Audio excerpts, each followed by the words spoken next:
Most people on travel collect fridge magnets and coffee mugs. I collect decanters. What you see in front is a sampling of my decanter collection, each from a different part of the world. I have two entries from Turkey.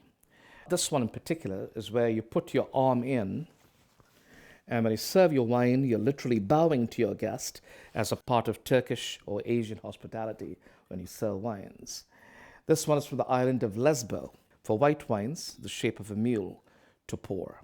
This again has a Turkish tea bearer's approach to wine pouring. You bow to your guest while you're serving your wine. Very sinewy profile. As you can see, there's a form and there's a function.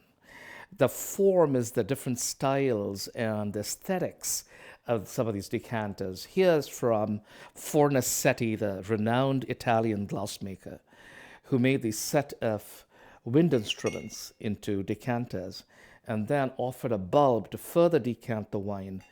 You pour this right in here, it decants through a filter into the glass.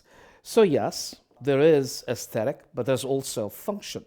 Now this one here is shaped like a snake, a cobra. Again, gargles the wine, agitates the wine, and therefore decants them. But the function in these is that they let the wine breathe. They let the aging in the bottle, the fact that the wine's been confined in the bottle for years, find a new life, make its first contact with oxygen in the air, and give you the flavor spectrum that you come to enjoy with wine. So decanters do have a purpose. Of course, the form gets really whimsical. This one is a white and a red wine decanter that's in the same axis. It takes a little skill to pour one from the other, but nevertheless, put together. This is from Prague. And so is this cudgel. It looks like a torture instrument. Well, not if you're drinking fine wine, it's no torture, it's all pleasure. And that's a decanter from Prague as well as this. This is a flatter decanter, open surface, much more air circulation, and it tends to bend, it can stand straight.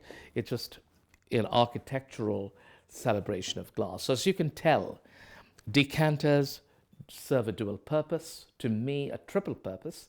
They are a celebration of my travels, they bring a certain architectural aesthetic to my wine service, and of course, they decant my wine.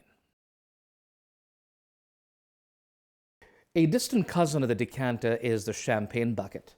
This happens to be a René Lalique from the 1800s, crystal, French.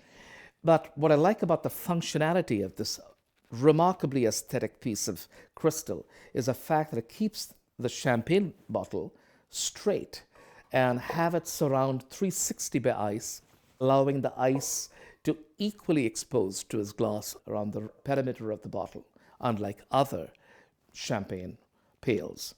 Now, Baccarat typically makes a champagne flute. They invented the flute. So we typically drink champagne in the flutes, at least most of us do. The flute has its merits. You can actually see the bubbles, and that was the reason the flute was invented by Baccarat. But my personal favorite is the champagne coupe.